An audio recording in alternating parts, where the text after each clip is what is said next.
B answer है।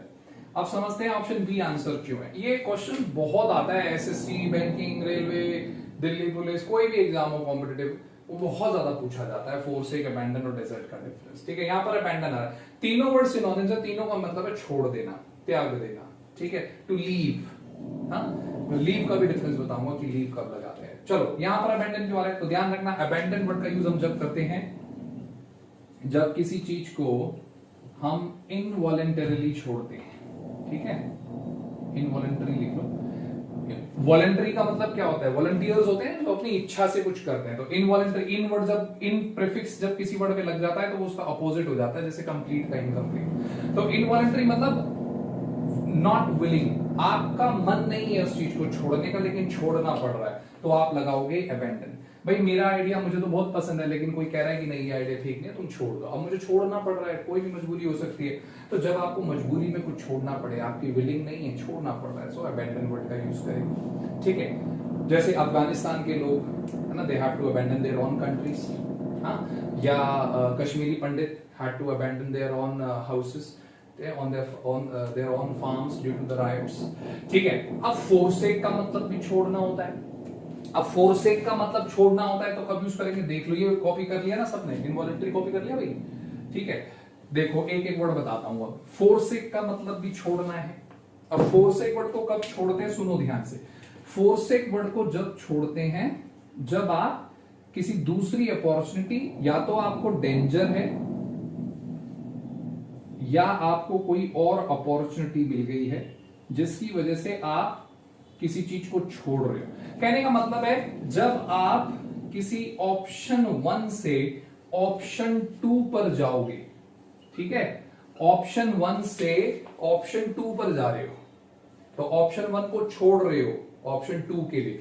अब हम ऐसा कब करते हैं, जब या तो खतरनाक होता है, हमें ऐसा लगता है कि कुछ डेंजर है, भाई इसको छोड़ो, ये पकड़ो, या कोई अपॉर्चुनिटी है। जैसे एक एग्जांपल लिखो, मैंने बोला ही forsake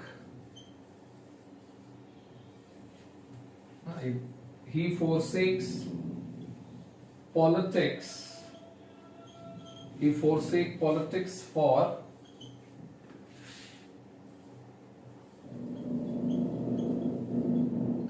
जर्नलिज्म।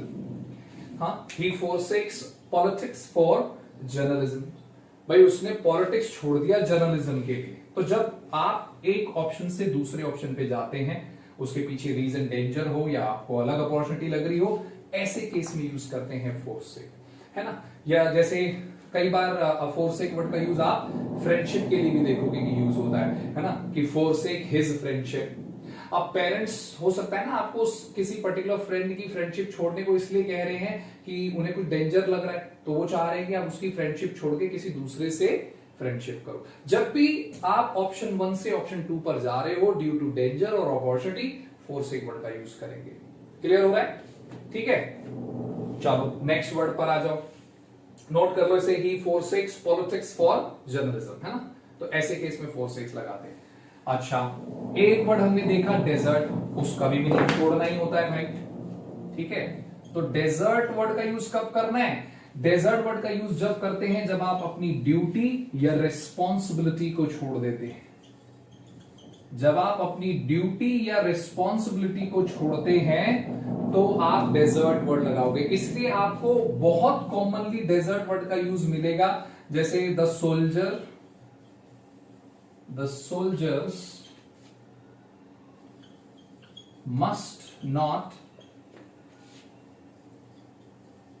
desert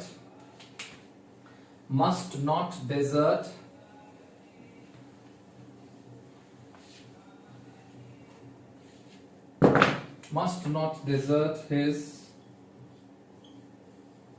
battalion, है ना, कि भाई सोल्जर को अपनी बटालियन नहीं छोड़नी चाहिए, क्योंकि सोल्जर्स की हमें जरूरत होती है, ये उनकी ड्यूटी होती है कि वो देश को बचाएं, है ना। तो किसी को मुसीबत में अगर आप छोड़ देते हो, इसीलिए हस्बैंड वगैरह और वाइफ वगैरह के केस में भी आपको डेजर्ट वर्ड मिलेगा, जैसे शी वॉज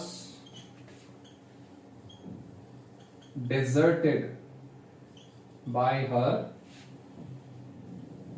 husband, है ना, कि भाई उसके हस्बैंड ने उसको छोड़ दिया है। आगे और क्लैरिटी के लिए क्या लिख देगा, विद 2 चिल्ड्रन, जबकि उसके पास 2 बच्चे भी थे।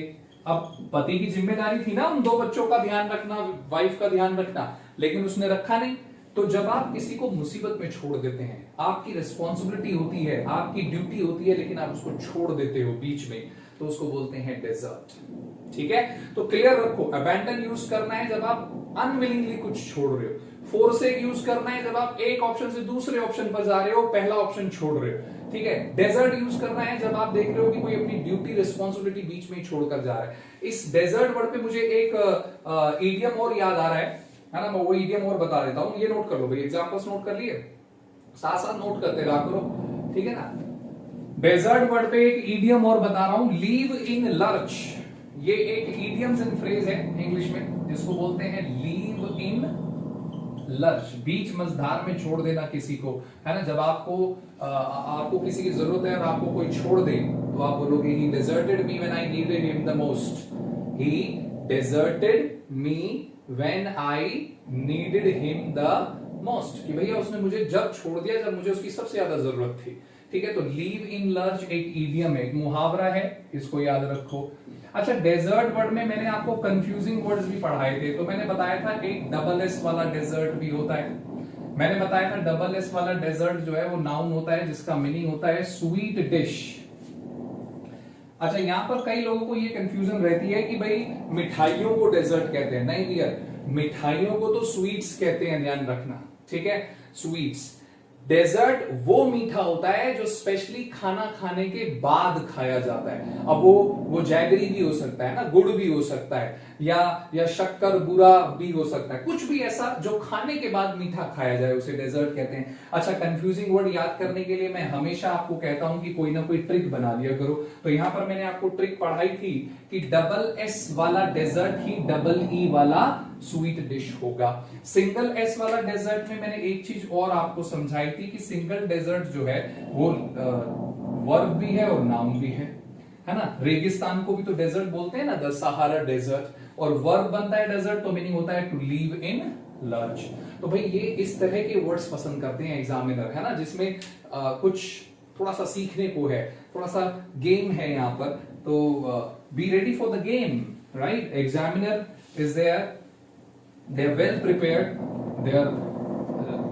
they're looking for such words, तो आपको भी पूरी तैयारी करनी है, पूरी तैयारी के साथ रहना है।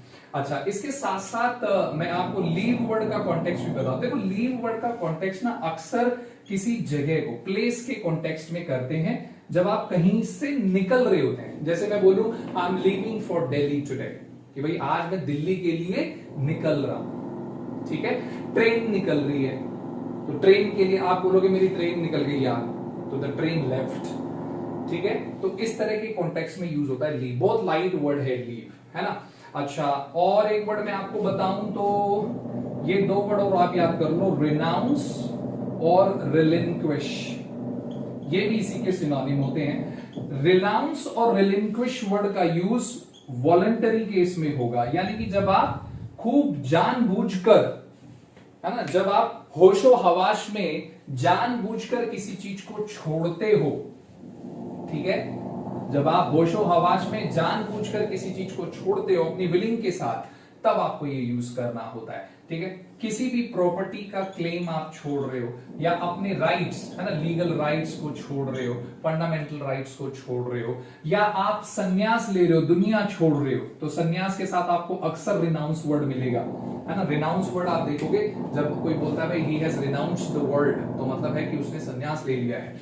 ठीक है, और relinquish your claim, relinquish your rights, है ना, आपका प्रॉपर्टी पर क्लेम है लेकिन यू रिलिंक्विश इट अपनी इच्छा से, है ना। तो these are synonyms but they all have different context, और इसी तरह के वर्ड्स एग्जामिनर पसंद करता है देना। ठीक है, चलो क्वेश्चन नंबर 54 बताओ जी, नेक्स्ट क्वेश्चन।